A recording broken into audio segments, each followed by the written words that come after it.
우리 잠깐 같이 기도드리겠습니다.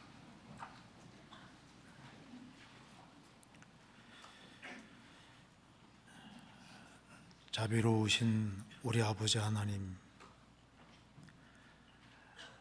마땅히 형벌받을 수밖에 없는 저희들을 불쌍히 여겨주시고 주의 크신 은혜와 사랑으로 또 주의 보혈로 구원해 주신 그 크고 놀라운 은혜와 사랑을 인하여 감사를 드립니다. 또 지금까지 주의 크신 은혜와 사랑으로 지켜주시고 도와주신 것도 감사합니다. 또 주님께서 새해를 허락해 주시고 또 새로운 마음가짐을 가지고 또 한 해를 시작할 수 있는 마음을 주시는 것도 감사드립니다. 이번 동계수련회 가운데 주 성령께서 함께해 주시고 전국적으로 구원받은 모든 식구들의 마음을 일깨워 주셔서 새해에는 주의 복음과 주의 영광을 위해 살 수 있도록 더욱 도와주시고 주 안에서 풍성한 열매를 많이 맺을 수 있도록 도와주시옵소서. 우리의 사랑하는 가족들, 친척들, 이웃들에게 이 귀한 복음이 들어갈 수 있도록 주님께서 더욱 역사해 주시옵소서. 또 세계적으로 복음 전도하는 그 모든 일에도 주님이 앞서 행해 주셔서 더 많은 영혼들이 구원함을 얻을 수 있도록 도와주시고 우리 모두를 귀하게 사용해 주옵소서. 오늘 이 시간에도 주 성령께서 우리 마음 가운데 역사해 주시고 이 말씀이 심령 깊이 새겨지도록 도와주시옵소서. 주 예수 그리스도 이름으로 기도하옵나이다. 아멘. 성경 아모스 6장을 찾으시겠습니다. 아모스 6장 1280페이지입니다. 1280페이지.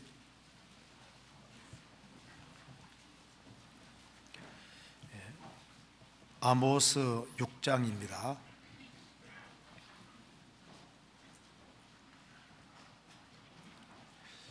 제가 읽겠습니다.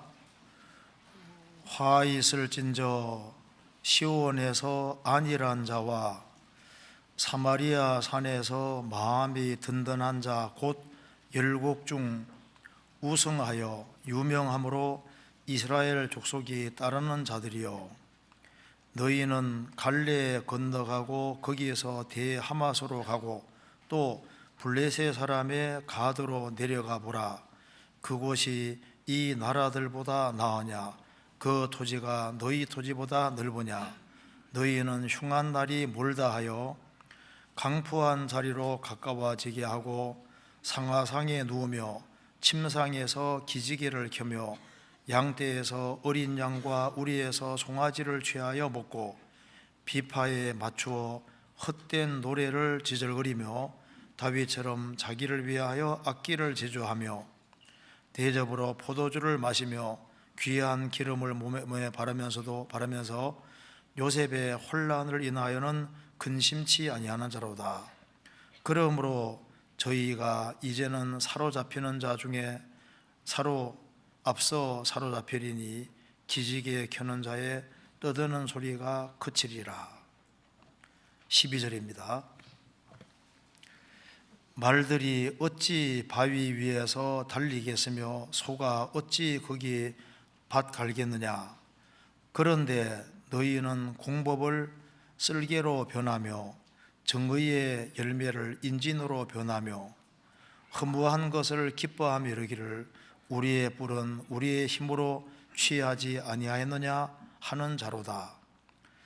만군의 하나님 여호와께서 가라사대 이스라엘 족속아, 내가 한 나라를 일으켜 너희를 치리니 저희가 하맛 어기에서부터 아라바 시내까지 너희를 학대하리라 하셨느니라. 거기까지입니다. 3절을 같이 읽어보겠습니다. 같이 읽겠습니다. 너희는 흉한 날이 멀다 하여 강포한 자리로 가까워지게 하고. 거기까지입니다. 2018년 수요일로는 오늘이 마지막 수요일입니다. 다 알고 계시죠? 사실 수요일은 매번 반복되지만은 또 연말이고 또 한 해가 저물어가고 있습니다. 그래서 오늘 어떤 말씀을 드리면 좋을까 생각을 많이 했었는데요. 연말이고 마지막 수요일이기 때문에 3절에 너희는 흉한 날이 몰다 하여 강포한 자리로 가까워지게 하고, 이 구절이 기록이 되어 있는데, 그래서 흉한 날이 멀다 할 때 이 제목으로 좀 생각해 보려고 합니다. 이 아모스 6장을 쭉 읽어보면은 이스라엘이 크게 타락을 하게 된 바탕 가운데 하나가 바로 여기에 흉한 날이 멀다고 생각하는 이것이 멸망을 가져오는데 중요한 역할을 했던 겁니다. 이 아모스 1장에 잠깐 먼저 봅시다. 아모스 1장에 보면은 배경이 나와 있는데요. 아모스 1장 1절에 유다 왕 우시야의 시대 곧 이스라엘 왕 요아스의 아들 여로보암의 시대에 지진 전 2년에 드고와 목자 중 아모스가 이스라엘에 대하여 묵시받은 말씀이라. 아모스는 뽕나무를 배양하는 사람이었습니다. 아주 평범한 사람인데 유다 사람입니다. 그런데 이제 북이스라엘로 이제 하나님의 말씀을 전하기 위해서 보내심을 받았습니다. 이 시대가 유다 왕 우시야 시대라고 되어 있고 이스라엘 왕 여로보암 2세 시대입니다. 이제 그런데 여로보암 2세가 죽고, 대략 계산해 보니까 여로보암 2세가 통치를 꽤 오래 했는데 여로보암 2세가 죽고 32년 정도가 지나서 북이스라엘이 멸망하게 됩니다. 그러니까 여기에 아모스 6장을 보면은 이스라엘이 타락의 길을 걷고 많은 우상 숭배를 했음에도 불구하고 경제적으로는 크게 번창했기 때문에 망한다고 생각을 못했던 거예요. 그래서 흉한 날은 아주 멀리 있다고 생각을 했던 겁니다. 그래서 아모스 선지자가 이제 북이스라엘로 가서, 자, 너희들이 흉한 날이 멀다고 생각하는데 그렇게 멀리 안 남았다는 겁니다. 이제 아시리아 침공으로 북이스라엘이 기원전 722년에 망하게 되는데 여로보암 왕이 죽는 시점부터 계산하면은 한 32, 3년밖에 안 됩니다. 그럼에도 불구하고 경제적으로는 크게 번창하고 잘 사는 사람은 너무너무 잘 살았기 때문에 흉한 날은 멀 것이다. 우리는 하나님의 선민이기 때문에 결코 우리는 망하지 않을 거라고 잘못 생각하고 있었던 겁니다. 그래서 이제 이스라엘이 흉한 날이 멀다고 생각하니까 이제 완전히 삶이 내리막길을 걷는 것이 여기에 잘 기록이 되어 있습니다. 자, 아모스 2장을 먼저 보시겠습니다. 아모스 2장 9절에 보시겠습니다. 2장 9절, 하나님께서 먼저 이스라엘에게 베푸신 은혜를 먼저 이야기를 하고 있습니다. 2장 9절, 내가 아모리 사람을 저희 앞에서 멸하였나니 그 키는 백향목 높이와 같고 강하기는 상소리 나무 같으나 내가 그 위의 열매와 그 아래의 뿌리를 진별하지 아니하였느냐.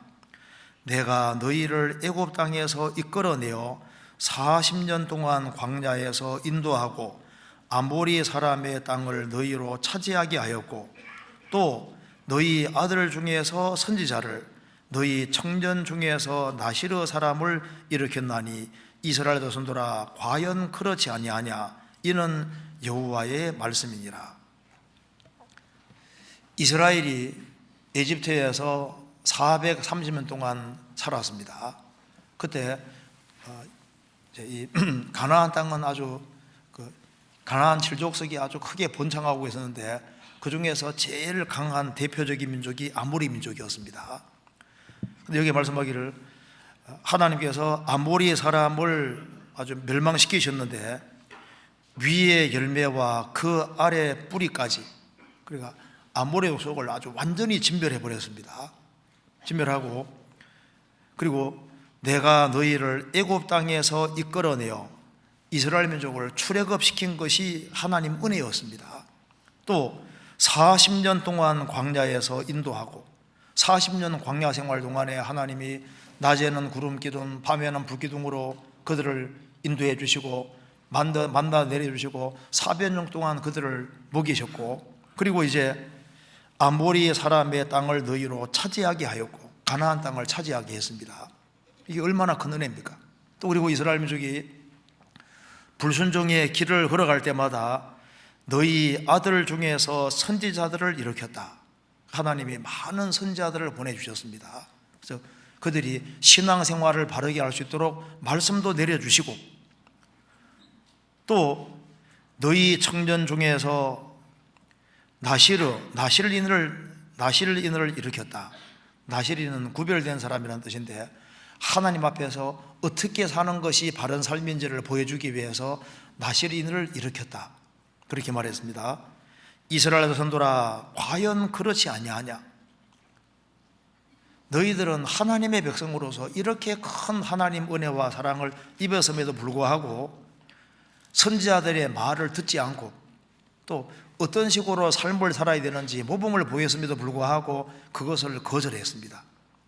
그리고 이방 사람들의 잘못된 풍습을 받아들이고 이방 사람들의 죄를 받아들이고, 그리고 이제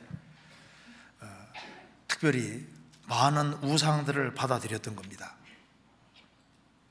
그럼에도 불구하고 그들은 여로보암 2세 당시에 경제적으로 크게 번창을 했습니다. 그래서 부한 사람은 아주 부하고 가난한 사람은 아주 가난하게 됐습니다. 심지어 신발 한 켤레를 위해서 가난한 자를 팔았다고 되어 있습니다. 그 가난한 사람의 티끌을 탐했다는 말씀도 아모스 2장에 기록이 되어 있습니다. 그래서 부한 사람은 너무 부하고 가난한 사람은 너무 가난하게 됐습니다. 여기 아모스 6장 보시겠습니다. 그래서 여기 화 있을진저 6장 1절이 이렇게 시작합니다. 화 있을진저 시온에서 안이라는 자와, 이게 시온은 남유다를 대표해서 말하고 있습니다. 남유다도 정신을 못 차리는 겁니다. 시온에서 안이라는 자와 사마리아 산에서, 사마리아는 북이스라엘입니다. 산에서 마음이 든든한 자 곧 열국 중에서 우승하여 유명함으로 이스라엘 족속에 따르는 자들이요. 그래서 여기에 육신적으로 형통하고 잘 돼가고 하니까 이 마음에 하나님을 멀리하고 하나님을 등지고 우상 숭배하면서도 그들은 육신적으로 잘 돼가고 있기 때문에 별일 없을 거라고 생각을 하고 있습니다. 그래서 여기에 3절에 보면은 너희는 흉한 날이 멀다 하여, 계산해 보면은 흉한 날이 그렇게 멀지 않았던 겁니다. 흉한 날이라는 것이 멸망하는 날을 말하는 겁니다. 흉한 날이 멀다 하여, 이렇게 멀다고 하니까 뒤에 많은 문제들이 생겼습니다. 어떤 문제들이 생겼나 봅시다. 흉한 날이 멀다, 이 생각이 들어가니까 우리는 안 망할 거다, 내가 사는 시대는 형통할 거다, 이렇게 생각을 하니까 3절 중간에 강포한 자리로 가까워지게 하고, 사람들이 아주 폭력을 행사하고 포악해지고 가난한 사람들을 착취하고 학대하면서 돈 같은 걸 끌어모으는 거예요. 그래서 강포한 자리로 가까워지게 하고, 그 강포한 자리에 안고 가까이 한다는 겁니다. 그리고 그 뒤에 보면은 4절에 상하상에 누우며 침상에서 기지개를 켜며 양떼에서 어린 양과 우리에서 송아지를 취하여 먹고 상하 침상에 누웠다는 겁니다. 그러니까 그 앵간히 돈을 벌어서는 상하 침상에 눕기가 어렵잖아요. 상하가 얼마나 비싼데요. 그러니까 상하상에 누우며 침상에서 기지개 켜며, 그러니까 빨리 안 되려죠. 좋은 침상에 누워가지고 하나님께서 이 기지개 켜는 걸 이게 보기가 얼마나 싫었으면 저게 기지개를 켜며 이렇게 얘기했을까요? 여기에 기지개 켜는 7절에도 나와 있죠. 7절에도 기지개 켜는 자, 그러니까 너무 안일하게 하면서 늦게 일하면서 기지개 켜는 거 보고 주님이 이게 게으른 걸 얼마나 싫어하는지 알 수 있잖아요. 너무 늦게 일어나가지고 기지개 켜는데 이게 얼마나 보기 싫으면은 침상에서 기지개를 켜며,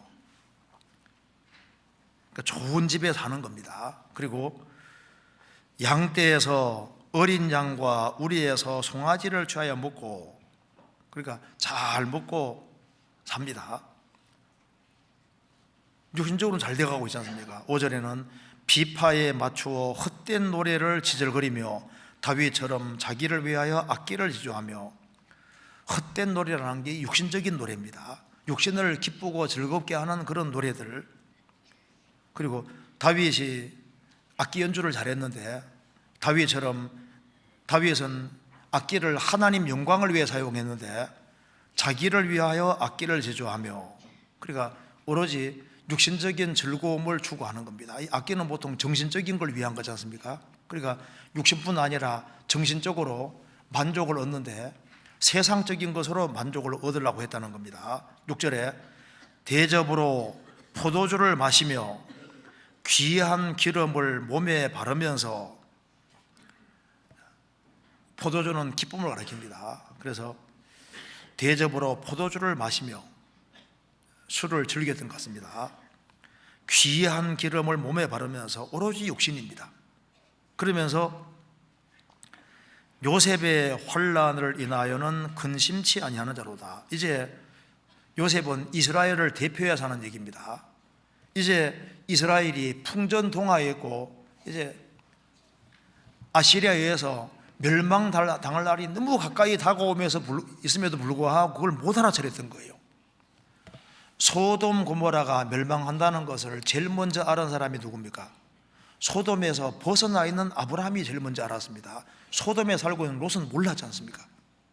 지금 이스라엘의 멸망이 다가온다는 것을 아무 선지자는 알고 있는데 이스라엘 백성들은 알지를 못하고 있는 거예요. 요셉의 혼란을 인하여는 근심치 아니하는 자로다. 7절에 그러므로 저희가 이제는 사로잡히는 자 중에 앞서 사로잡히리니 기지개 켜는 자의 떠드는 소리가 그치리라. 그래서 그들은 아주 비참하게 망하는 것이 뒤에 쭉 기록이 되어 있습니다.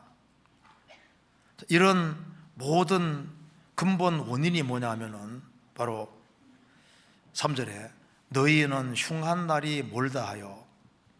흉한 날은 너무 가까이 있었던 겁니다. 이게 이제 우리 신앙생활도 마찬가지입니다. 지금 2018년이 저물어가고 이제 2019년이 다가오고 있는데 어떤 사람 마음속에 흉한 날은 멀다, 하나님의 심판, 흉한 날은 내게는 멀리 있다, 그렇게 생각하고 사는 사람하고 흉한 날이 정말 가까이 있다는 것을 느끼고 살아가는 사람, 그것 때문에 삶의 패턴이 달라지게 되는 겁니다.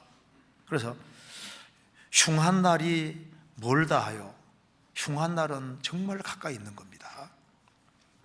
우리가 일반적으로 생각해도 흉한 날 중에 제일 흉한 날은 일단 보통 죽음일 겁니다. 불신자에게는 가장 흉한 날이 죽는 날이지 않습니까? 잠언 27장 1절에 말씀하시기를 너는 내일 일을 자랑하지 말라. 하루 동안에 무슨 일이 날는지 내가 알 수 없음이니라. 한치 앞을 모르는 게 인생입니다. 이 세상에서 어떤 재물을 쌓아놓든 어떤 명예를 쌓았든 간에 죽음은 못 이깁니다. 죽음은 다 놓고 건너가는 거예요. 그리고 가장 깊이 생각을 해야 될 것이 죽음인데, 죽음은 우리 각자에게 분명히 다가올 사실임에도 불구하고 사람이 죽음을 깊이 생각을 하지 않습니다. 출근하는 날이 있으면 출근하면은 퇴근이 있는 것처럼 태어났으면은 반드시 죽음이라는 게 있는데 이 죽음에 대해서 깊이 생각을 하지 않는 겁니다. 구원받은 성도에게도 죽음은 옵니다. 성경 사도행전 12장에 보면은 분봉왕 헤롯에 대한 얘기가 나오는데 분봉왕 헤롯이 이제 요세푸스라는 사람의 글에 보면은 은으로 만든 옷을 입고 나타난 겁니다. 그래서 은실로 만들었으니까 얼마나 멋진 옷이겠습니까? 옷을 다 입고 나타나니까 그 밑에 있는 사람들이 속꼬리병에 태워주는 겁니다. 이 헤롯 왕의 목소리는 신의 목소리라고 하면서 죽게 세워주니까 에헴했는데 하나님이 그냥 치시니까 충이 먹어 죽으니라 나오지 않습니까? 그러니까 요셉에서 그래 보면은 은으로 만든 옷을 입었으니까 햇살이 쫙 비치니까 막 빛이 막 굉장히 크게 나니까 이건 신의 목소리요 사람의 소리가 아니다 할 때 영광을 하나님께 안 돌림으로 그날 그냥 죽어버린 겁니다. 헤롯 왕이 자신이 그때 죽을 줄 몰랐습니다. 갑자기 압살롬이 다윗의 왕위를 찬탈해 자기가 왕이 됐지 않습니까? 그런데 자기 아버지와 전쟁하러 나갈 때 노새를 타고 나갔는데 상수리 나무 가지에 걸려 죽을 줄을 몰랐습니다. 그날이 자기가 죽는 날이라는 걸 알았으면 아주 심각하게 생각을 했을 겁니다. 그런데 사람들이 월동 준비 같은 건 하면서도 죽음을 준비를 안 하는 죽음을. 우리 각자에게 또 죽음은 옵니다. 여기 성경에 흉한 날이 멀다. 불신자에게는 물론 죽음은 흉한 날이 됩니다. 그런데 물론 성도에게는 흉한 날은 아니죠. 그리고 이제 여기 이제 흉한 날 중에 또 한 가지 흉한 날이 불신자에게는 7년 혼란은 흉한 날이 되는 거예요. 그렇잖아요. 그 흉한 날은 지금 아주 가까이 다가오고 있습니다. 참 이 죽음 중에요. 제가 신문에 한번 보니까 그 가족이 이제 고향 간 사이에 한 사람이 그 세탁기에 빠져 죽은 거 옛날에 신문에 나왔었죠. 그러니까 사람 참 죽음 중에 슬픔 죽음들이 있는 거예요. 이제 그러니까 죽음이라는 건 아주 가까이 있는 겁니다. 지금 우리는 7년 혼란 전에 살면서 7년 혼란 속에 벌어질 것을 미리 다 보는 아주 특별한 시대입니다. 그리고 불신자에게는 최후의 심판 날도 그렇게 멀지 않습니다. 이제 죽음 딱 건너가면은 심판을 받아야 되고 최후의 심판을 받을 때 얼마나 그들에게 흉한 날이 되겠습니까? 그리고 주님이 오시면은 그리스도인들도 그리스도인의 심판대 앞에 서야 됩니다. 흉한 날은 아주 가까이 있는 겁니다. 흉한 날이 멀다 하여 흉한 날은 가까이 있습니다. 성경 야고보서 5장 보시겠습니다. 야고보서 5장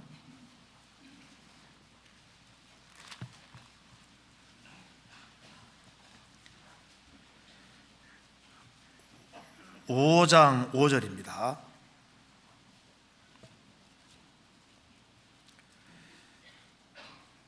제가 읽겠습니다. 너희가 땅에서 사치하고 연락하여 도살의 날에 너희 마음을 살찌게 하였도다. 5장 1절에 들어라 부한 자들아 라고 하시면서 이 부한 자들에 대해서 얘기하면서 너희가 땅에서 사치하고 연락하여 도살의 날에 너희 마음을 살찌게 하였도다. 여기 부자들을 가리켜서 도살의 날, 도살은 짐승 죽이는 날입니다. 그 돼지 잡는 날이잖아요. 여기 부자들을 가리켜서 짐승 같다고 표현을 하고 있습니다. 예수님께서도 마태복음 7장에서 말씀하시기를 거룩한 것을 개에게 주지 말며 너희 진주를 돼지 앞에 던지지 마라. 예수님 입에서도 사람을 가리켜서 거룩한 것을 개에게 주지 말며 너희 진주를 돼지 앞에 던지지 마라. 사람 중에 죄송한 얘기지만 개 같은 사람, 돼지 같은 사람 있다고 말씀하신 겁니다.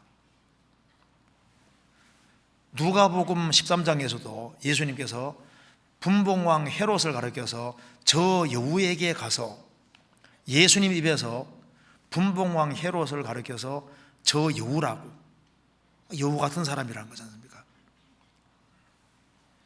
이게 이성 없는 짐승 같아서, 이게 이제 하나님을 등지고 살아가는 모든 사람들은 하나님 보실 때 짐승 같은 거예요. 그러니까 도살의 날이 다가오고 있는 겁니다. 짐승 잡는 날이 다가오는 것처럼 지금 심판의 날이 다가오고 있는데, 지금 아모스 6장에 나와 있는 사람들, 흉한 날이 멀다 하면서 오로지 육체만 위해 살고 있지 않습니까? 좋은 집에서, 상하궁전에서, 상하궁에서, 상하집에서 먹고 마시고 즐기고 오로지 육신을 위해서 살고 있습니다. 주님 보실 때 오로지 땅의 것만 추구하는 모든 사람은 멸망하는 짐승과 꼭 같은 거예요. 존귀에 처하나 깨닫지 못하는 사람은 멸망하는 짐승 같도다. 잔치집에 돼지와 같아 그 말입니다. 혹시 돼지 멱다는 소리 들어봤습니까? 잔치집에 다가올수록 돼지에게 잘 먹입니다. 살을 많이 찌우지 않습니까? 지금 노아 홍수 전 시대 때도 사람들은 먹고 마시고 시집가고 장가하고 육신적으로 크게 살찌고 있었습니다. 그런데 노아 홍수 1년 홍수가 1년 혼란이라고 할 수 있는데, 그게 바로 도살의 날인 거예요. 짐승 같은 사람을 다 죽인 것이 노아 홍수입니다. 지금 현대인들을 보세요. 다 짐승들 비슷하게 돼가고 있습니다. 이 사람의 생각 속에 하나님에 대한 생각을 빼버리고 영혼에 대한 생각을 빼버리고 금세가 전부라고 하는 그 생각을 집어넣으면 짐승하고 똑같은 거예요. 과거에는 대학생 하면 인생을 고민을 많이 했거든요. 이제 술자리에 이렇게 앉아서도 인생을 고민하고 인생 얘기를 논했는데 요즘 그런 거 없습니다. 먹고 마시고 즐기고. 저도 지금도 아주 생생한데 저희 동네에서 돼지 잡을 때요, 소리가 얼마나 큰지 돼지 멱다는 소리 들어보신 분 많이 있을 겁니다. 소리가 얼마나 큰지 동네가 떠나갈 듯이 그 비명소리, 그게 남의 얘기가 아닙니다. 만일 우리가 노아 홍수 시대 때 방주에 탄 동물들과 사람들을 제외하고는 홍수 안에 다 죽었는데, 그때 만일 그들이 물에 죽어가면서 비명소리를 만일 녹음해놓고 여기에 들려준다면 정말 끔찍한 소리일 겁니다. 주님 오시면 들림받지 못하고 남는 사람에게 하나님이 7년 환란 속에서 재앙 내리실 때 7 인의 심판 때 인류의 4분의 1이 죽고, 7 나팔 심판 때 인류의 3분의 1이 죽고, 7 대접 심판 때 인류가 거의 다 전멸당하는데, 그 무서운 재앙, 그 사람들이 죽어가면서 지르는 비명소리 들으면 얼마나 충격스럽고 무서운 소리가 되겠습니까? 흉한 날은 가까이 있는 겁니다. 그런데 많은 사람들이 흉한 날이 멀다고 생각했고, 그리고 이 아모스 시대 때 문제가 있습니다. 이거 찾아보시겠습니다. 아모스 6장 12절입니다.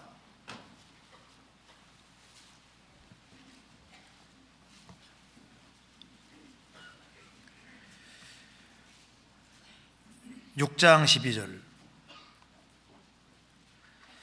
말들이 어찌 바위 위에서 달리겠으며 소가 어찌 거기 밭을 밭갈겠느냐. 그런데 너희는 공법을 쓸개로 변하며 정의의 열매를 인진으로 변하며. 바로 이 타락한 시대에 엉뚱한 주장을 하는 사람들이 있었던 겁니다.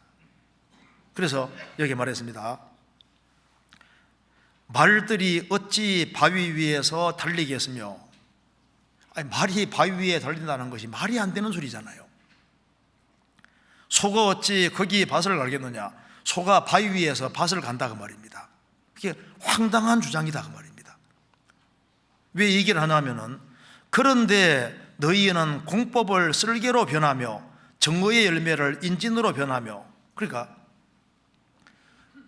하나님의 말씀을 던져버리고 정의를 던져버리고도 아무 일이 없을 거라고 생각하는 그 생각이야말로 정말 하나님의 명백한 말씀을 어기고도 나는 잘 돼 갈 거다, 행복해질 것이다, 하나님의 축복을 받을 것이다, 그렇게 말하는 주장은 뭐가 같냐면은 말들이 바위 위에 달린다는 주장과 똑같아.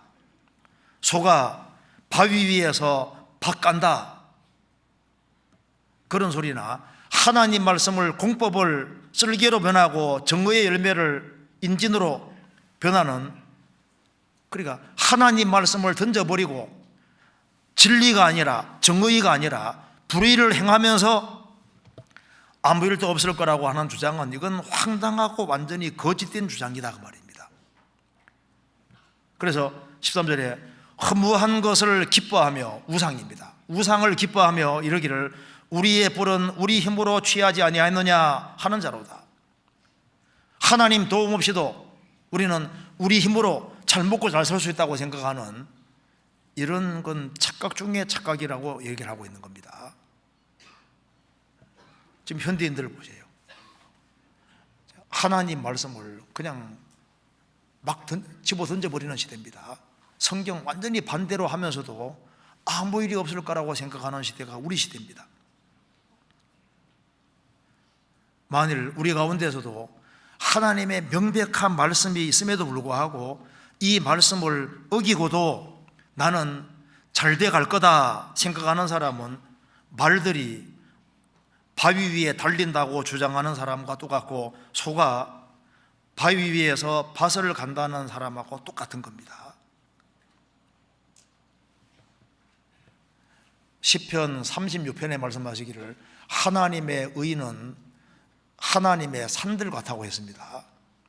하나님의 의로운 말씀은 거대한 산과 같다고 한 겁니다.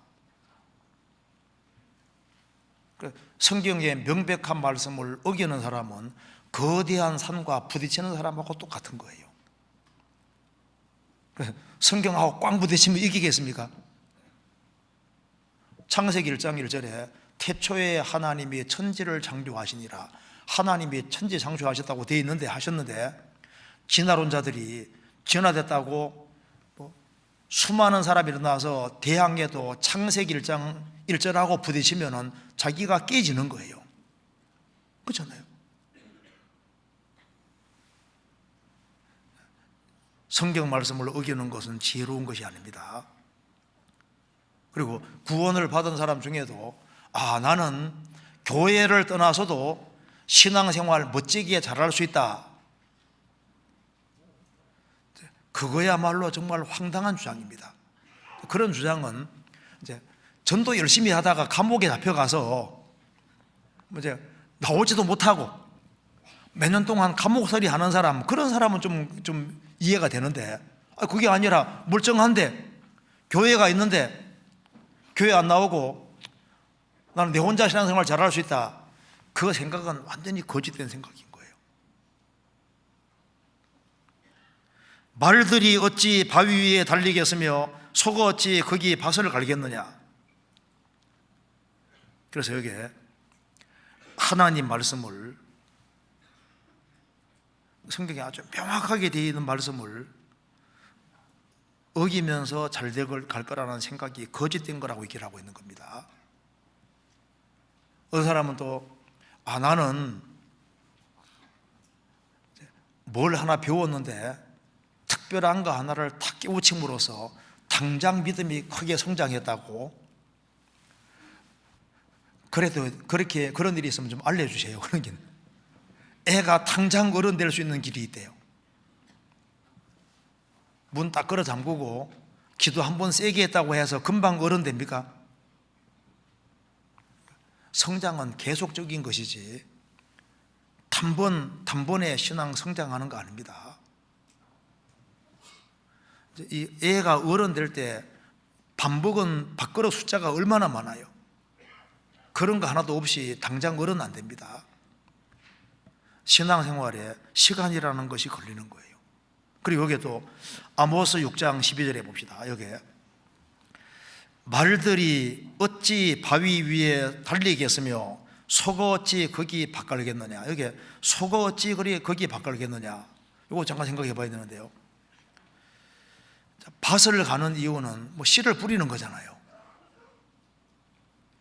바위에다가 밭을 갈고 씨를 뿌린다는 것 자체가 말이 안 되는 소리지 않습니까? 그런데 이 아모스 시대에 우리에게 이 말에도 좀 교훈 받을 수 있겠습니다.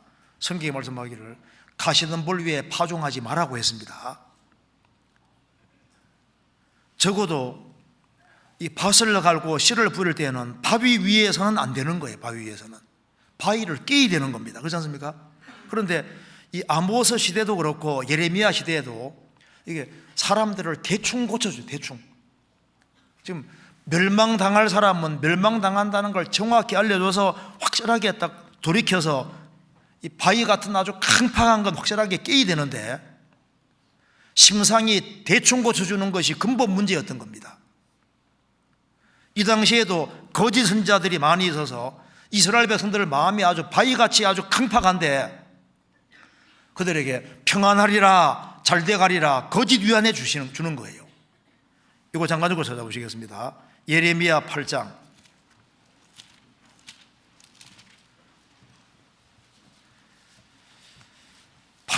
11절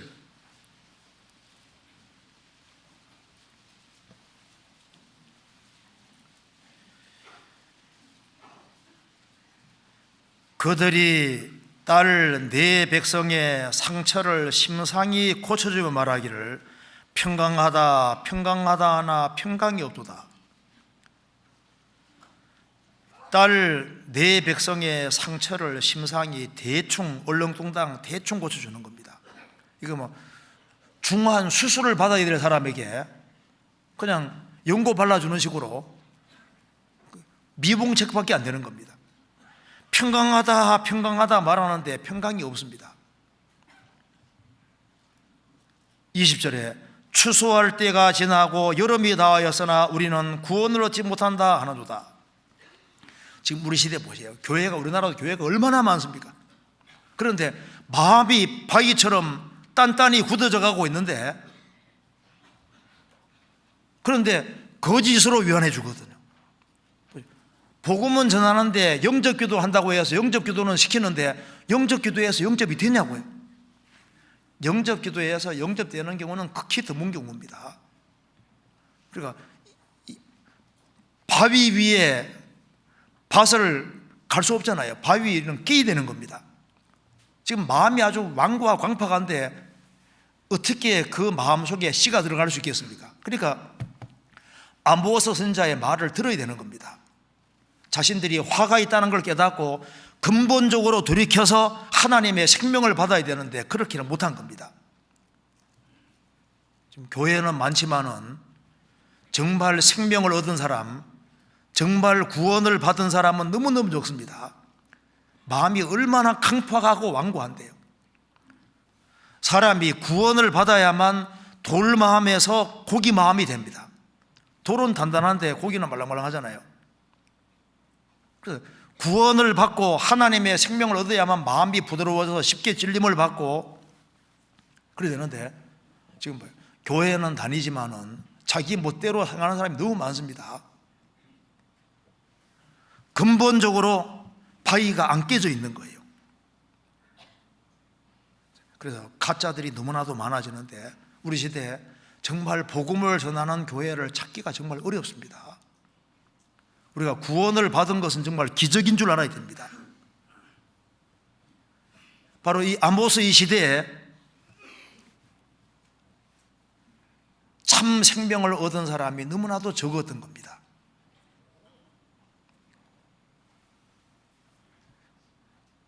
여기 아모스 다시 보시겠습니다. 아모스 6장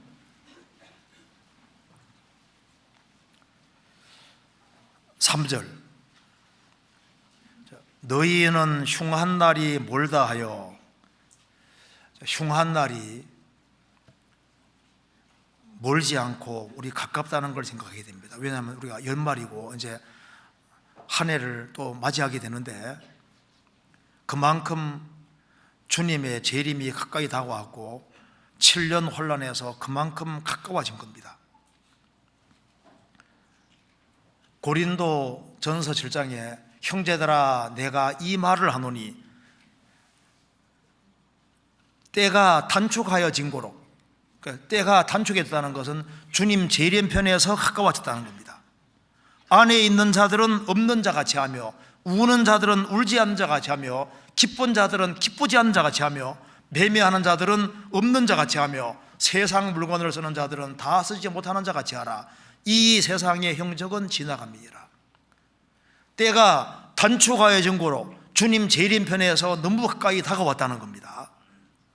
그래서 주님이 오실 텐데, 주님이 오시면은 정말 오실 날이 다가온다는 사실을 깊이 생각을 하는 사람, 흉한 날이 정말 가까이 다가오고 있는 시대입니다. 그걸 아는 사람은 아모스 6장에 나와 있는 삶에 반대 행동을 취하게 되는 겁니다. 아모스 6장 3절 보시겠습니다. 너희는 흉한 날이 멀다 하여. 자, 흉한 날이 가깝다고 느끼는 사람은 어떻게 할까요? 강포한 자리로 가까워지게 하고, 이거 반대가 될 겁니다. 강포한 자리 말고, 주님이 원치 않는 자리 말고 주님이 원하는 자리로 가까이 와서 거기 앉게 될 겁니다. 예수님 당시에 유대 종교가들이 모세의 자리에 앉았다고 했는데 그거 잘못된 자리입니다. 율법을 준행하는 자리가 아니라 자신이 율법을 가지고 판단하는, 그건 오만되고 잘못된 자리입니다. 복 있는 사람은 악인의 꾀를 좇지 아니하며 죄인의 길에 서지 아니하며 오만한 자의 자리에 앉지 아니하고, 오만한 자의 자리, 그 잘못된 자리가 있는 겁니다. 이 세상에서 구원을 안 받은 상태로 높은 자리로 올라가면 올라갈수록 그게 위험한 자리가 되는 거예요. 세상 사람 봤을 때는 뭐 훌륭한 선생님이 되고 교수가 되고 그게 좋은 자리일지 모르지만은 구원을 안 받았으면 그게 아주 큰일을 날 자리일 수도 있습니다. 그런데 구원을 받고 흉한 날이 가까이 오고 있다는 것을 정말 느끼는 사람은 강포한 자리 말고 주님이 원하시는 그 자리에 앉으려고 하는 겁니다. 주님이 원하시는 자리가 어떤 자리일까요? 자, 먼저 한번 찾아봅시다. 누가복음 14장. 이 자리가 정말 좋은 자리입니다. 누가복음 14장 7절입니다.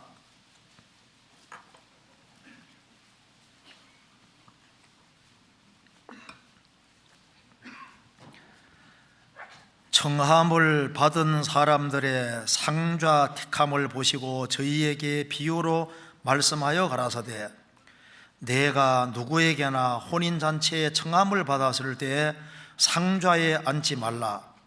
그렇지 않으면 너보다 더 높은 사람이 청함을 받은 경우에 너와 저를 청한 자가 와서 너더러 이 사람에게 자리를 내어주라 하리니 그때 내가 북구로 말석으로 가게 되리라.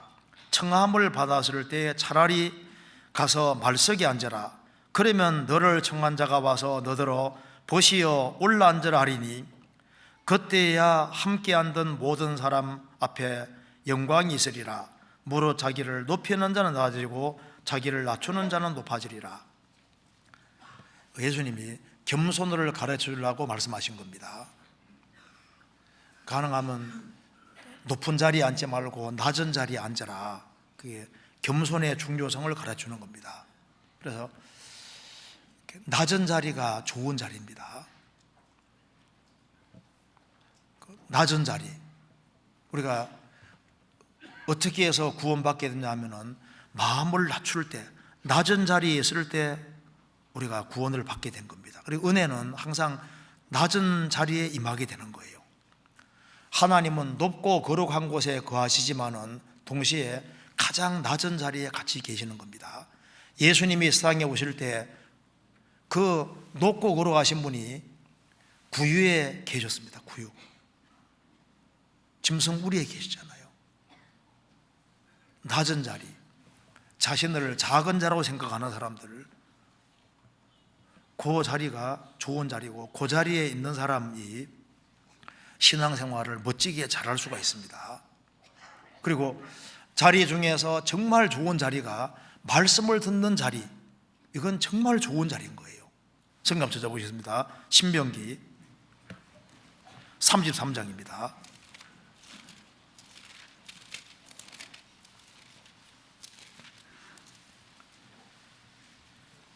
33장 3절.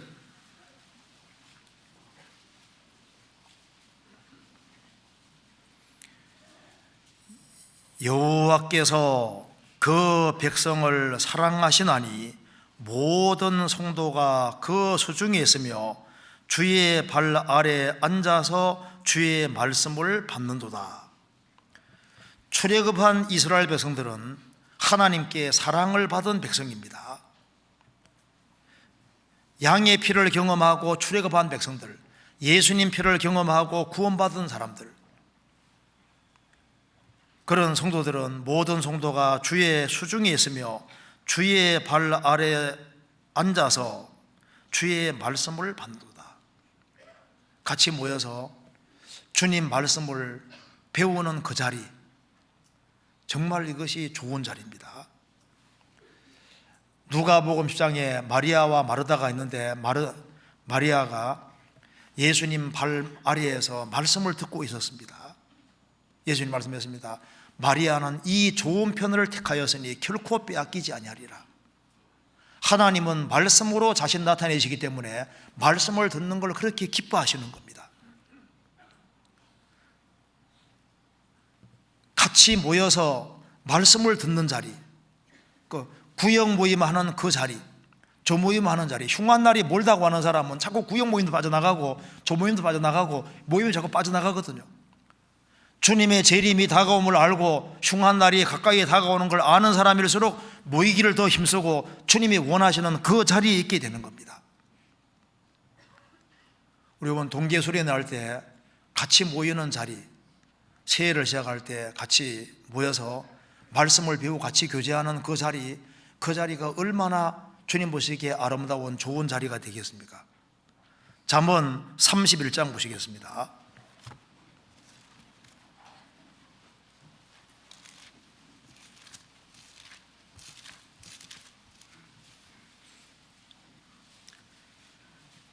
(31장) 22절.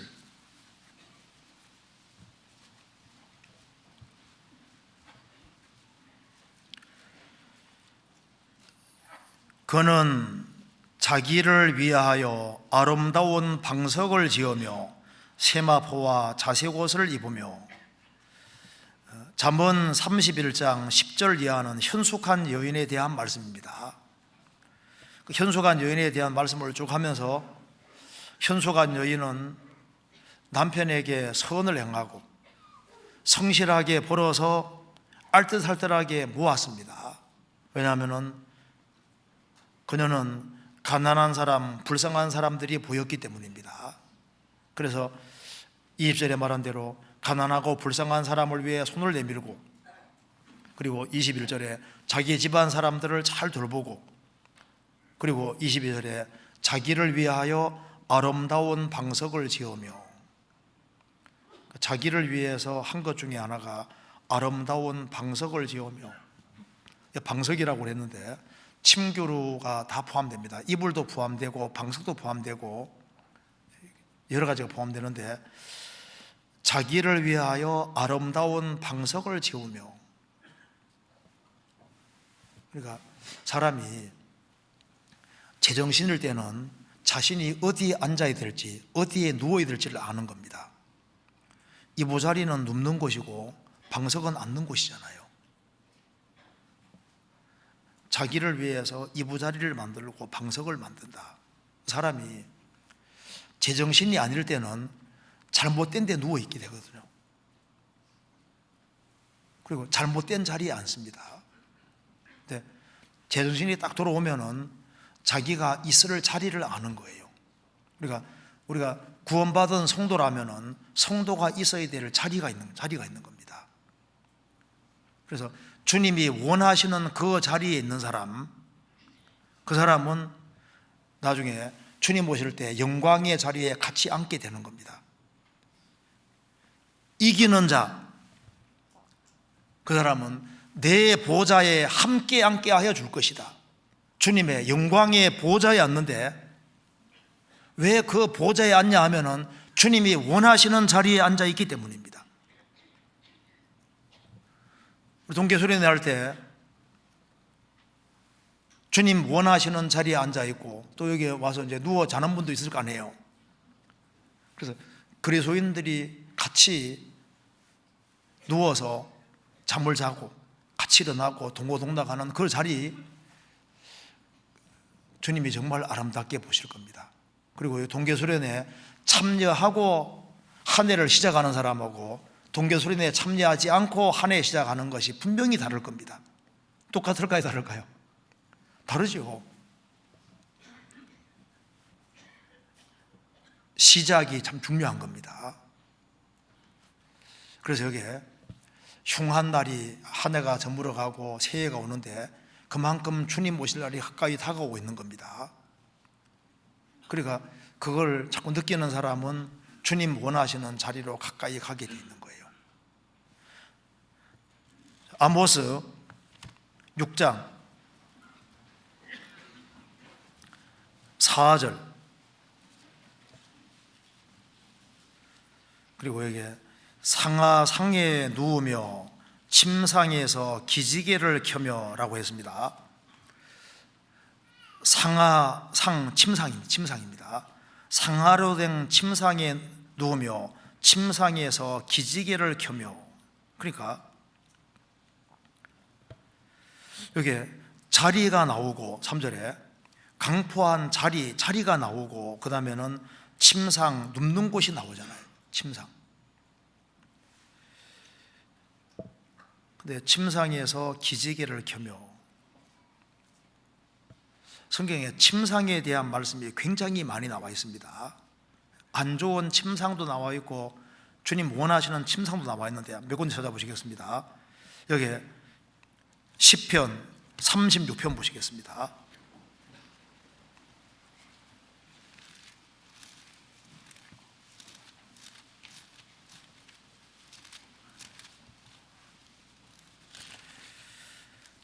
(4절)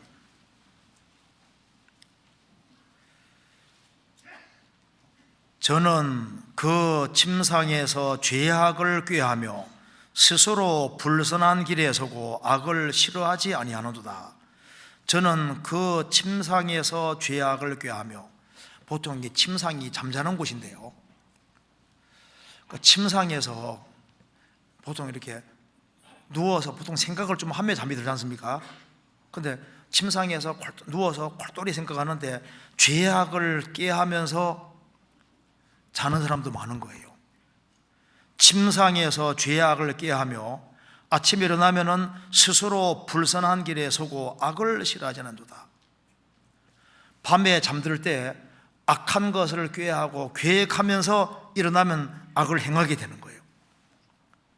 성경에서 침소를 더럽히지 말라고 했습니다. 창세기 49장에 루벤은 아비의 침상에 올랐다. 오르지 말아야 될 침상에 오른 겁니다. 잠언 7장에도 소년이 음녀에게 속아서 잘못된 침상에 올라갔다고 되어 있습니다. 침상이 때로는 험담하는 장소가 될 수도 있습니다. 전도서 10장 보시겠습니다.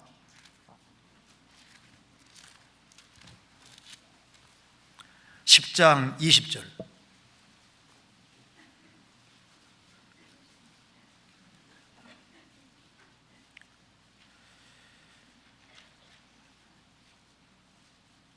심중에라도 왕을 저주하지 말며 침방에서라도 부자를 저주하지 말라.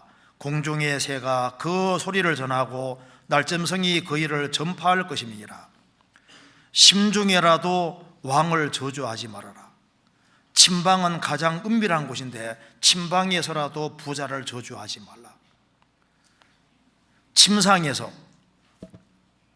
침방에서 주로 무슨 대화를 나누며 잠을 자는지 그 대화 나눈 내용도 주님 다 듣고 있습니다. 보통 밤에 밀담 같은 것이 이루어지고 밤에 보통 모의가 이루어지는데 우리가 침상에 도대체 주로 무슨 대화를 나누는지, 도대체 뭘 생각하는지, 어떤 사람도 침상에서 떼굴떼굴 군들고 일을 하지는 않는 겁니다. 잠언 26장 보시겠습니다. 26장 14절.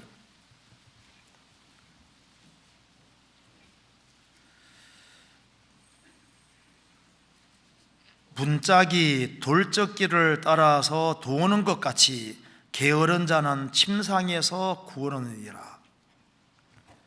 문짝이 돌적기를 따라 도는 것처럼 게으른 자는 침상에서 구르느니라. 안 일어난다고 말입니다. 자, 그런데 밤에 침상에서 주님을 기억하는 사람들이 있는 겁니다. 시편 63편 보시겠습니다.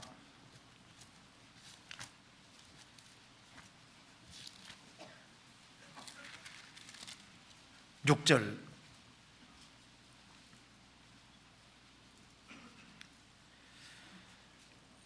내가 나의 침상에서 주를 기억하며 밤중에 주를 묵상할 때 하오리니 주는 나의 도움이 되셨음이라. 내가 주의 날개 그늘에서 즐거이 부르리이다. 내가 나의 침상에서 주를 기억하며 주를 묵상할 때 하오리니 주는 나의 도움이 되셨습니다. 시편 149편 5절에도 저희는 침상에서 기쁨으로 노래할지어다. 침상은 보통 이게 누워서 생각하는 곳입니다. 그리고 시편 6편 보시겠습니다. 6편 6절입니다.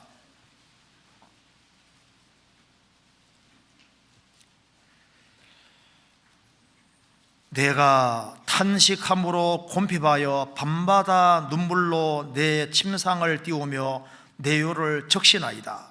다윗이 말했습니다. 우리야 아내를 범하고 우리야를 죽였습니다. 그 죄를 아주 철저히 돌이켰는데 내가 탄식함으로 곰핍하며 하여 밤마다 눈물로 내 침상을 띄우며 내 율을 적시나이다. 담요가 젖을 정도면 눈물을 많이 흘린 거죠. 얼마나 눈물을 많이 흘렸으면 침상을 배 띄우듯이 띄우겠냐고 말입니다. 그럼 왜 다윗이 침상에서 이렇게 눈물을 많이 흘리게 됐냐 하면은 침상에서 늦게 났던 거예요. 성경 찾아보시겠습니다. 사무엘하 12장 11장입니다. 사무엘하 11장 2절입니다.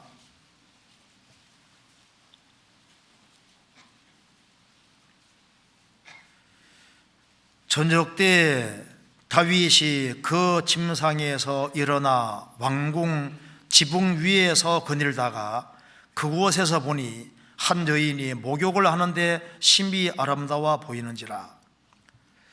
성경에서는 보통 단회적인 한 번인 사건은 잘 기록이 안 되어 있습니다. 여기에 보면은 저녁 때 다윗이 그 침상에서 일어나, 이게 한 번만 저녁 때 침상에 일어난 것이 아닐 겁니다.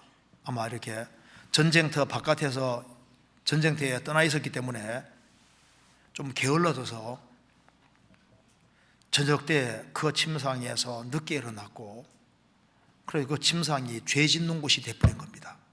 우리 아내를 범하게 되지 않습니까? 이것 때문에 다윗이 침상에서 얼마나 눈물을 많이 흘렸습니까? 그래서 아모스 6장에서 말한 대로 침상에서 그 기지개를 켜고, 왜냐하면 이게 안일해지는 거예요. 침상에 아주 벌떡 일어나야 되는데 게을러지는 겁니다. 그러니까 누가 분발하게 되냐 하면은 흉한 날이 가까운 것을 아는 사람은 마음이 급해지고 분발하게 되는 것이고, 흉한 날이 멀다 생각하면 마음이 세상적이 되고 우상이 들어오게 되고 마음이 느긋해지고, 그래서 부지런해지지 않고 게을러지게 되는 겁니다. 성경에서 일리 제사장에 대한 얘기가 나와 있는데, 일리 제사장은 의자에 앉았다는 말이 3번이나 나와 있습니다. 그 일리 제사장이 굉장히 뚱뚱했습니다. 움직이기를 싫어했던 거예요. 그래서 결국은 의자에 앉아 있다가 의자에 자빠져서 결국은 죽습니다. 게을렀던 거예요. 그래서 이 게으른 사람은 마귀가 주둔하기 제일 좋은 곳입니다. 그래서 게으르면은 성경에 보면 게으른 자하고 친구가 있는데 찾아보시겠습니다. 잠언 26장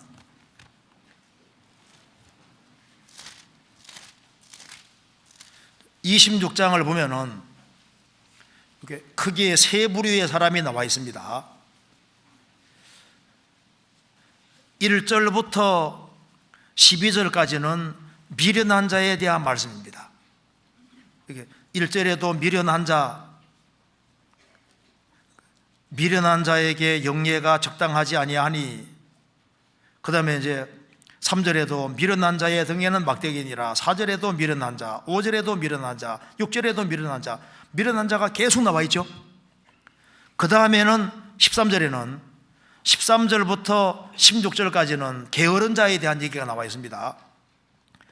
게으른 자는 길에 사자가 있다, 거리에 사자가 있다 하느니라. 문짝이 돌적기를 달아 도는 것 같이 게으른 자는 침상에서 구하느니라. 게으른 자는 그 손을 걸에서 놓고도 입으로 올리기를 괴로워하느니라. 게으른 자는 선이 대답하는 사람 7보다 자기를 지혜롭게 여기느니라. 그 게으른 자가 나와 있고, 17절 이하에는 쭉 말장이에 대한 얘기가 나와 있습니다. 말 때문에 문제 일으키는 사람이 쭉 나와 있다고 말이에요. 그러니까 여기 보면은 친구가 미련한 자하고 게으른 자하고 말장이하고는 셋이 친구인 거예요.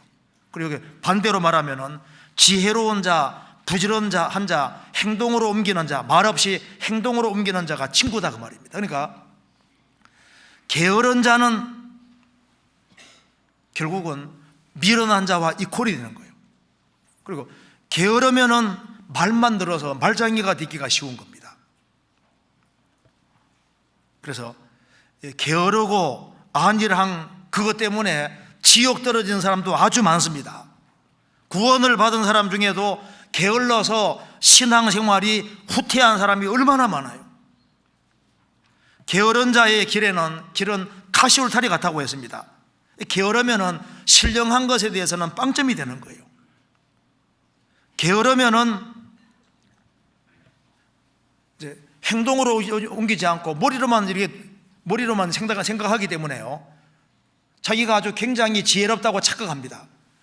말씀 하나라도 지키려고 해보면 잘 안 되지 않습니까? 자기 부족하다는 걸 빨리빨리 느낄 수 있는 겁니다. 게으르면 변명이 많아지거든요. 그리고 게으른 사람은 거짓말도 하기가 아주 쉬운 겁니다. 그러니까 여기에 흉한 날이 멀다 하면 자꾸 게을러지는 겁니다. 밥을 새끼 먹듯이 성실을 식물로 삼으라고 말씀하신 것처럼 매일매일 성실하게 근실하게 살아야 되는데, 성경에 보면 하나님께 쓰임받은 사람은 하나같이 근실하고 성실한 사람들입니다. 베드로는 어부지만은 그는 성실한 사람이었습니다. 물고기가 안 잡히니까 밤이 맞도록 수고했다고 되어 있지 않습니까? 밤이 맞도록. 성경에 쓰임받은 사람은 하나같이 근실하고 성실하고 침상에서 벌떡 일어나는 그런 사람들이었던 겁니다. 성경 아모스 다시 보시겠습니다.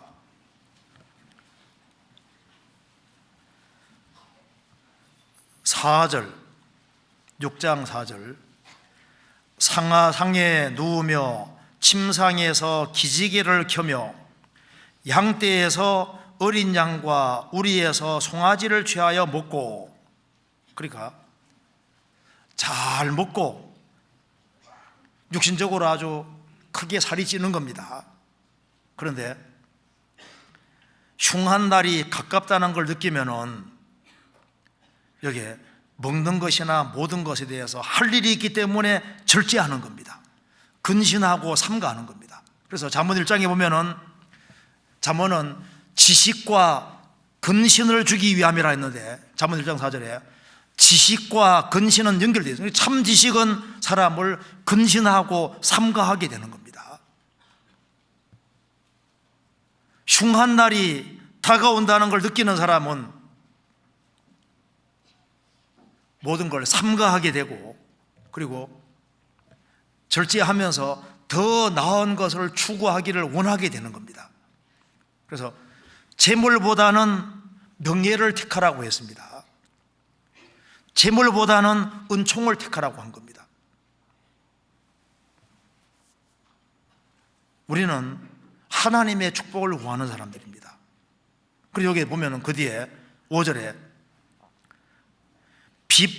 비파에 맞추어 헛된 노래를 지저거리며 다윗처럼 자기를 위하여 악기를 제조하며, 비파에 맞추어 헛된 노래를 지저거리며, 우리 시대만큼 헛된 노래가 많은 시대가 없습니다. 참 우리 시대에 음악이 엄청 발달했죠. 그런데 그 노래 내용을 보면요, 쓰레기에 들어갈 내용이 많습니다. 노래 중에 헛된 노래가 그렇게 많은 거예요. 여기 전도서 7장 보시겠습니다.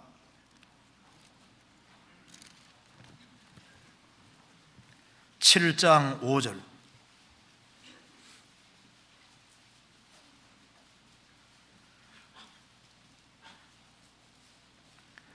사람이 지혜자의 책망을 듣는 것이 우매자의 노래를 듣는 것보다 나으니라.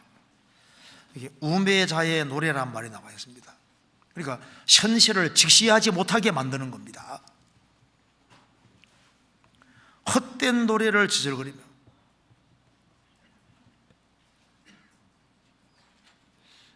비파에 맞추어 헛된 노래를 지저거리며, 요즘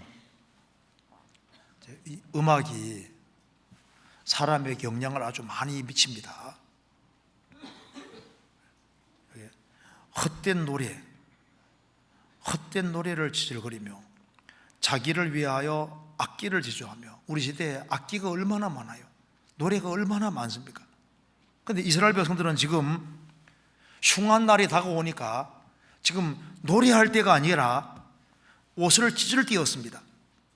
그들은 정말 회개해야 되는데 그렇게 하지를 않았습니다. 그러니까 자기가 심각한 운명에 처해 있는지를 전혀 모르기 때문에 무덤 위에서 노래하는 거나 마찬가지인 거예요. 그들은 헛된 노래를 지저거릴 것이 아니라 하나님의 도움을 간절하게 구해야 됐던 겁니다.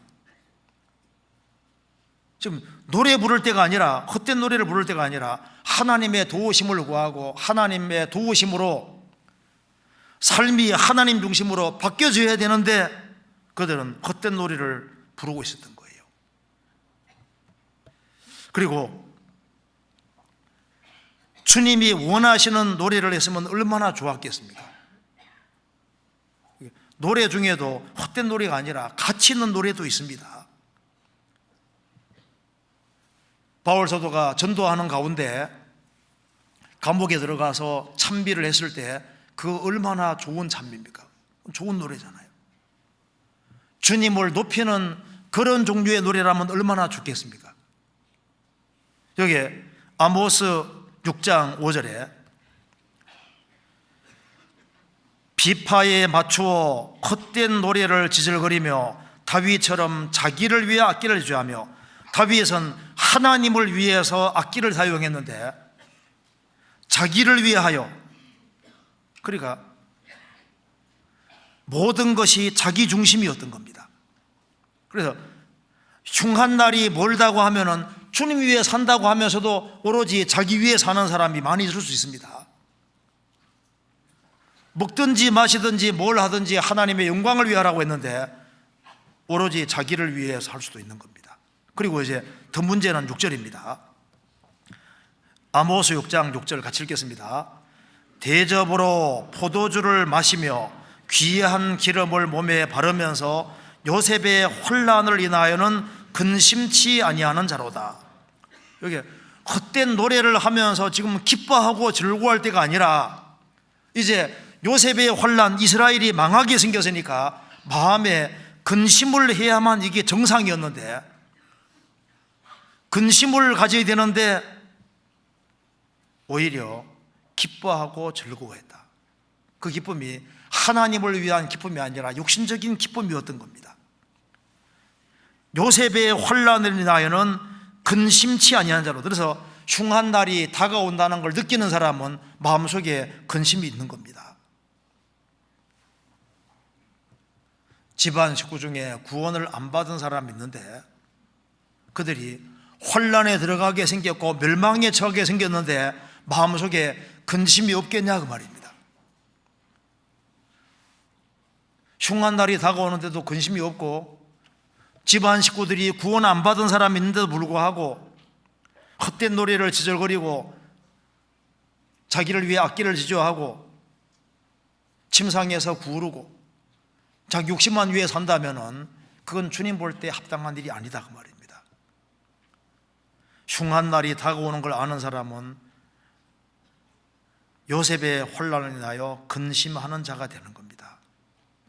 성도로서 합당하지 않은 근심이 많이 있습니다. 성경에 보면 세상 근심은 사망을 이루는 것이니라.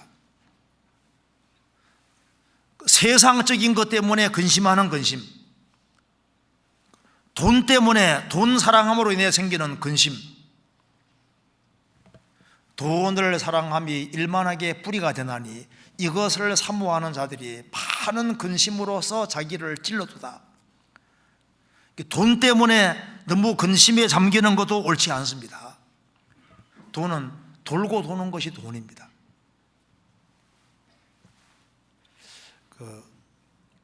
돈이 많은 게 꼭 좋은 게 아닙니다. 과부가 두 랩돈 집어넣었을 때 주님이 제일 많이 집어넣었다고 했습니다. 소득이 적을지라도 정직하게 근실하게 살면서 헌금할 때 비록 돈이 적을지라도 얼마나 그 가치 있는 돈입니까? 우리의 주인은 주님이 주인이지 돈이 아닙니다. 돈 때문에 너무 염려하고 근심하고 하는 그 근심도 합당하지 않은 근심입니다. 하나님의 성령을 근심하게 하지 말라. 그리스도인이 바르게 행동하지 아니하면은 하나님의 성령이 근심합니다. 그리고 무엇을 먹을까, 무엇을 마실까 하여 구하지 말며 근심하지 말라고 주님 말씀하셨습니다. 먹고 사는 것 때문에 너무 근심하는 근심, 이런 근심 말고 정말 주님이 원하시는 근심, 이런 근심이 필요한 겁니다. 그래서 흉한 날이 다가온다는 걸 알면은 주님이 원하시는 쪽으로 근심을 하게 되는 겁니다. 성경 고린도후서 7장입니다.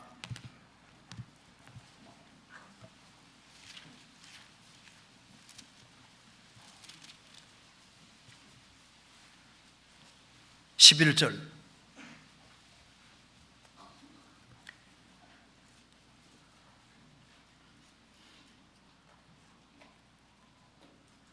(10절부터) 제가 읽겠습니다. 10절 하나님의 뜻대로 하는 근심은 후회할 것이 없는 구원에 이르게 하는 회개를 이루는 것이요 세상 근심은 사망을 이루는 것이니라. 보라, 하나님의 뜻대로 하게 한 이 근심이 너희로 얼마나 간절하게 하며 얼마나 변명하게 하며 얼마나 분하게 하며 얼마나 두렵게 하며 얼마나 사모하게 하며 얼마나 열심히 있게 하며 얼마나 벌하게 하였는가. 너희가 저희 일에 대하여 일절 너희 자신의 깨끗함을 나타내었느니라. 하나님의 뜻대로 하는 근심은 사람을 간절하게 하고 자신은 옳게 행했다는 것을 알려주는 변명하게 하고, 잘못된 것에 대해서는 아주 분하게 만들고 두렵게 하게 하고 얼마나 사모하게 하며 열심히 있게 하고, 주님 원하시는 뜻대로 하는 좋은 근심이 있는 겁니다. 그리고 이런 근심은 정말 필요한 근심입니다. 로마서 9장 1절,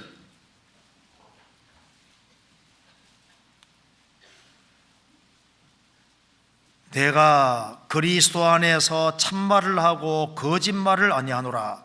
내게 큰 근심이 있는 것과 마음에 그치지 않는 고통이 있는 것을 내 양심이 성령 안에서 나로 더불어 증거하노니, 나의 형제 곧 골육의 친척을 위하여 내 자신이 저주를 받아 그리스도에게서 끊어질지라도 원하는 바로다. 바울 사도는 이방인의 사도로 전도하는 가운데 마음에 그치지 않는 큰 근심과 고통이 있었습니다. 왜? 자기 동족이 구원받지 못하기 때문입니다.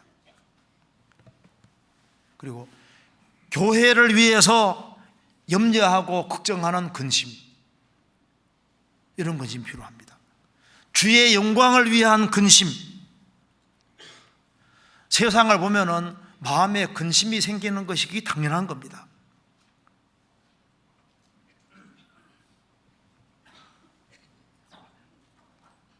우리에게 주님이 원하시는 그런 근심이 있습니다. 그래서 마음에 주님이 원하시는 쪽으로 바른 근심을 가진 사람은 바른 근심이 이게 삶의 원동력이 됩니다.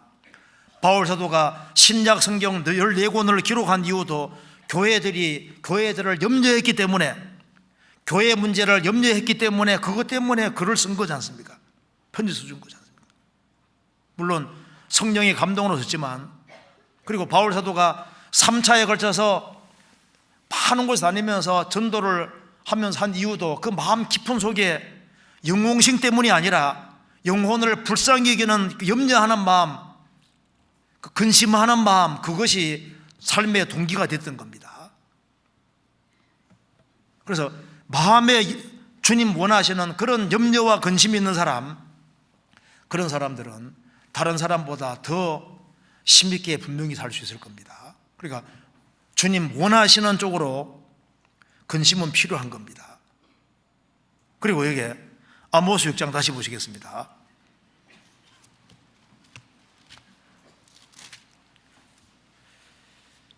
6절에 대접으로 포도주를 마시며 귀한 기름을 몸에 바르면서 요셉의 혼란을 인하여는 근심치 아니한 자로. 이거 보면 얼마나 이기적인지를 알 수 있습니다. 이스라엘이 멸망하게 생겼는데 자기는 몸에 귀한 기름을 바르고 포도주를 마시고 육신적으로 떵떵거리고 살면서 이스라엘 땅에 불쌍한 영혼 사람들이 얼마나 많이 있는데 아무 관심이 없습니다. 사람이 흉한 날이 멀다고 생각하면 자꾸 이기적으로 바뀝니다. 성경에 이기적인 대표적인 사람 중에 하나 찾아보시겠습니다. 열왕기상 14장 보시겠습니다.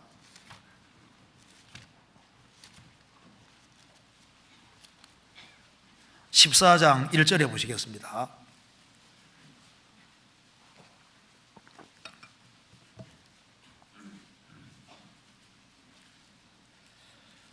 그때 여로보암의 아들 아비야가 병든지라. 3절, 그대의 손에 떡 열과 과자와 꿀 한 병을 가지고 그에게로 가라. 저가 그대에게 이 아이의 어떻게 될 것을 알게 하리라. 여로보암 왕의 아들 아비야가 병이 들었습니다. 그래서 선지자 아히야에게 자기 아내를 보내면서 손에 떡 열과 과자와 꿀 한 병을 가지고 그에게 가라. 자, 자기 아들이 이제 병들어 죽게 생겼는데 하나님의 선지자에게 가는데, 자, 이게 여로보암 왕입니다. 왕이 자기 아들이 죽게 생겼는데 자기 아들의 운명을 물으러 가는데 떡 열과 과자와 꿀 한 병 가지고 요걸 가지고 가는 거 봤을 때, 이거 봤을 때요, 야, 이 사람 진짜 인색한 사람이다. 이건 뭐 금덩어리를 막 큰 거 가져가도 안 될 판에 요렇게, 이건 보통 평빈도, 선제서 할 때 평빈도 떡 열과 과다와 꿀 한 병 너무 적은 걸 가져가서 자기 아들의 운명을 물으면서 이렇게 조금 가져가는 거 봐요. 이거 보면은 여로보암 왕도 아주 인색한 사람이고 아내도 아주 인색한 사람입니다. 그리고 자기 아들이 죽게 생겼으니까 하나님의 사람에게 바짝 매달리고, 그리고 이 아비야가 아들이니까 자기 아들을 정말 살려야 되겠다는 그런 열망이 있어야 되는데 그런 열망이 없는 거 봐요. 제가 이거 보니까 와, 이 여로보암 여기 이기적인 사람 중에도 이렇게 이기적일 수 있을까? 근데 이것도 남의 얘기가 아닐 수 있잖아요. 사람이 흉한 날이 멀다고 자꾸 생각이 들면은 자기 중심적이 자꾸 된다니까요. 흉한 날이 다가오고 있고 주님 오실 날이 다가오고 있고 주님을 만나야 된다는 걸 알면은 이타적이 되고 후하게 되고 희생해서라도 더 많은 사람을 건지고 세우려고 하도록 하는 그런 마음이 생기는 게 당연한 겁니다. 이 아모스 6장에서 말한 대로 지금 이스라엘 백성들은 멸망 직전에 있었던 겁니다. 그런데 멸망 직전에 있는데 막아주는 사람이 없었던 거예요. 멸망으로 달려가는데 막아줄 사람이 없었습니다. 그래서 북이스라엘이 결국 제일 빨리 망하게 됩니다. 몇십 년 안에 결국 망했지 않습니까? 지금 우리 시대에 세상의 멸망을 흉한 날이 지금 오고 있는데 그걸 막고 있는 사람들이 누굴까요? 거듭난 크리스찬들입니다. 성령께서 교회를 통해서 막고 계시고 교회가 일하는 동안에 막아주시는 거예요. 어느 날 흉한 날은 반드시 옵니다. 근데 흉한 날이 올 때 사실 우리에게는 무슨 날일까요? 우리에게는 가장 유쾌한 날이 오게 되는 겁니다. 성경 사도행전 3장 보시겠습니다.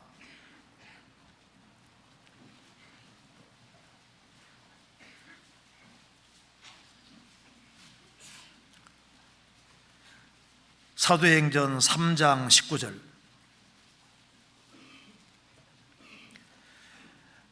그러므로 너희가 회개하고 돌이켜 너희 죄 없이 함을 받으라. 이같이 하면 유쾌하게 되는 날이 주 앞으로부터 이를 것이요. 회개하고 돌이켜 죄 없이 함을 받으라.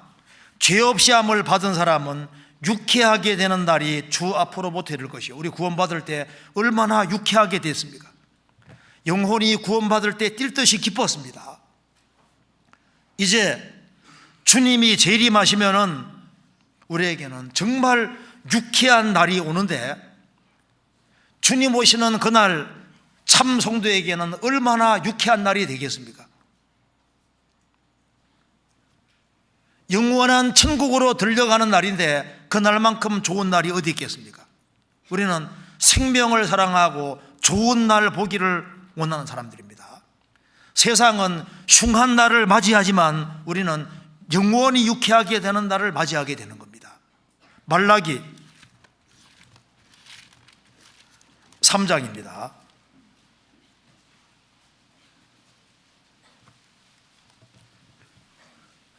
(3장) 17절.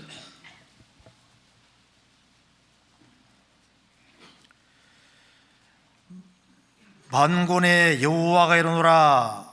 내가 나의 정한 날에 그들로 나의 특별한 소유를 삼을 것이요 또 사람이 자기를 섬기는 아들을 아낀 같이 내가 그들을 아끼리니 내가 나의 정한 날에 그들로 나의 특별한 소유를 삼을 것이다. 특별한 소유가 영역본에 주어 보속으로 되어 있습니다. 예수님이 학계에서 1장에 말한 대로 예수님은 만국의 보배로 오셨습니다. 만국의 보배로 오셨는데 한 사람이 구원받으면은 주의 영이 속에 들어오니까 그 사람도 보배가 되는 거예요. 그래서 베드로전서 2장에 보면은 보배로운 산돌이신 예수라고 했습니다. 예수님이 사람으로 오셨을 때 너무 초라하게 오셨으니까 하나의 그냥 돌멩이 돌로 보였을지 모르지만은 자세히 보면 이게 돌멩이가 아니라 돌이 아니라 보배로운 돌이고 산돌이에요. 보배로운 돌이 보석인 거예요. 보석이고 산돌이셨습니다. 너희도 산돌같이 예수님으로 말미암아 구원받은 사람도 산돌인 동시에 보배로운 돌, 보석인 겁니다. 그래서 주님 오시는 그날 우리가 볼 때는 초라하게 보이지 않습니까? 근데 이것이 우리가 금덩어리가 아니라 다이아몬드가 아니라 뭡니까? 보석 중에 진짜 가장 가치 있는 보석인 거예요. 그래서 주님 오실 때 도적같이 오신다고 했는데 도적이 오면 뭐 가져갑니까? 걸레 가져가요? 보석. 그래서 주님들을 싹 데려가십니다. 그러니까 나의 특별한 보석, 소유 보석을 삼을 것이요 또 사람이 자기를 섬기는 아들을 아낀 같이 내가 그들을 아끼리니 4장 2절 내 이름을 경외하는 너희에게는 의로운 해가 떠올라서 치료하는 광선을 발하리니 너희가 나가서 외양간에서 나온 송아지 같이 뛰리라. 주님이 다시 오시는 그날이 악인에게는 가장 흉한 날이 되지만은 참 성도에게는 주님은 의로운 해로 오셔서 치료하는 광선을 발하리니 주님 오시는 그날 영혼 몸 전체가 완전히 치료가 됩니다. 우리가 주님 오시는 그날 즉시 부활의 몸을 입게 됩니다. 앞서간 성도들을 다 만나게 되고 주님을 얼굴 대해서 보게 되고 우리 인생의 모든 수수께끼가 다 풀립니다. 사랑이 충만한 세계, 영원한 즐거움이 있는 세계, 영원한 위로의 세계 속에 실제로 들어가게 되는 거예요. 영원한 기쁨이 진짜 있습니다. 기쁨이라는 걸 프로그램을 하나님이 하셨기 때문에 한순간도 안 깨지는 영원한 기쁨, 영원한 즐거움의 세계, 그 세계 속에 들어가는 것이 사실입니다. 그리고 천국 들어가면 왜 찬송하게 되냐 하면은 우리 일생 자체 속에 하나님이 끊임없이 도와오셨기 때문에 우리가 찬송한다는 말이 맞는 겁니다. 제가 마지막으로 이거를 하나 읽어드리겠습니다. C.T. 스터더라는 사람 많이 들어서 알고 있을 겁니다. D.L. 무디가 영국에서 전도할 때 C.T. 스터더의 아버지가 D.L. 무디가 집회할 때마다 사람들이 많이 모이는 걸 보고 흥미를 가져서 자신이 집회에 스스로 참여해서 구원을 받게 됩니다. 그리고 이제 아들 셋이 있었는데 아들을 전도하는데 D.L. 무디 집회에 참여했지만은 자꾸 주춤되고 구원을 안 받는 겁니다. 그래서 아버지가 어느 날 아들 3명 불러서 그 자리에서 그리스도를 받아들이도록 이렇게 해서 아들 셋이 동일한 날에 구원을 받게 됩니다. 그 중에 한 아들이 C.T. 스터더라는 아들인데 그 당시에 크리켓 선수였습니다. 그런데 하나님의 아들이 오셔서 나를 위해 죽으셨다면 내 인생에서 아까울 것이 뭐가 있느냐. 그래서 자기 인생을 전적으로 주님께 드리기로 작정하고 그 당시에 영국에서 중국으로 선교사로 가 있던 허든 데일러 선교를 돕기 위해서 선교사로 자원합니다. 그래서 그가 중국에서도 선교하고 자기 아버지가 돈을 많이 벌었던 인도에도 선교를 하고 선교를 많이 했는데 몸이 안 좋아져서 영국에서 와 있을 때 그때는 50세가 넘었습니다. 그런데 식인종들이 그리스도를 구한다는 아프리카에서 구한다는 얘기를 듣고 자원하는 사람이 없기 때문에 자신이 가기를 원했습니다. 그래서 아프리카를 쭉 보니까 아프리카의 가장 심장 부분에 콩고가 있으니까 글로 가기로 결심을 하고 거기에서 이제 선교하면서 그 아픈 몸을 이끌고 가서 거기에서 죽을 때까지 선교를 하다가 결국은 거기에서 주님을 맞이하게 됩니다. 근데 이제 그 사람이 정말 많은 사람을 주님 품으로 있는데 그 사람이 이제 그 한 얘기 중에 한 대목을 마지막으로 읽어드리겠습니다. 그는 이제 그 70세에 이제 주님 품에 들어갔는데요. 이제 한번 읽어드리겠습니다. 분주한 삶의 여정 가운데 마음에 확신이 들었네. 그 생각이 머릿속을 떠나지 않았다는 겁니다. 한 번뿐인 인생 속히 지나가리라. 오직 그리스도를 위한 일만 영원하리라. 이 생각이 떠나지 않았다는 겁니다. 한 번뿐인 인생, 한 번뿐 이 땅에서의 시간이 끝나면 난 내 주님을 만나 그 심판대 앞에 서겠네. 오직 한 번뿐인 인생 속히 지나가리라. 오직 그리스도를 위한 일만 영원하리라. 한 번뿐인 인생 몇 년 되지 않네. 매해 버겁고 희망차고 두렵네. 매해 해야 될 일은 산더미 같은데 할 일이 너무 많은 겁니다. 날 위해 살 텐가 아니면 그대의 뜻대로 살 텐가. 한 번뿐인 인생 곧 지나가리라. 예수를 위한 것만 길이 남으리. 한 번뿐인 인생 한 번뿐 이제 끝이 보이는구나. 그리고 마침내 나를 부르시면 모두 의미 있다고 말하겠네. 오직 한 번뿐인 인생 속히 지나가리라. 오직 그리스도를 위한 일만 영원하리라. 그는 죽을 때 할렐루야 외치고 죽었습니다. 자기 할 일 다 끝났다 그 말입니다. 오로지 복음을 위해 열심히 살다가 주님 앞에 간 사람입니다. 인생은 딱 한 번밖에 없습니다. 우리도 그리스도 안에서 살고 그리스도를 위한 일만 영원히 남는다는 걸 아는 사람들입니다. 같이 기도하시겠습니다. 자비로우신 우리 아버지 하나님, 역사의 마지막 시대를 살아가는 저희들에게 주님을 알게 해주신 것을 감사합니다. 흉한 날은 다가오고 있는데 저희들은 너무나도 무지하고 또 주님의 발걸음의 소리를 잘 듣지 못합니다.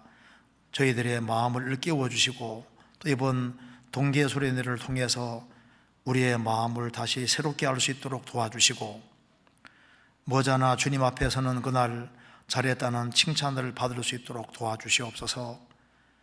우리가 주 안에서 우리가 마땅히 해야 될 일이 얼마나 많이 있는지를 알 수 있도록 도와주시고 주님 보시는 그날까지 맡겨진 일에 최선을 다할 수 있도록 도와주옵소서. 교회가 계획한 모든 일에 주님이 앞서 행해 주시고 주의 역사와 능력을 나타내 주옵소서. 한 해를 반성하며 또 새해 새로운 마음가짐으로 행할 수 있도록 더욱 역사해 주옵소서. 주 예수 그리스도 이름으로 기도하옵나이다. 아멘. 찬송가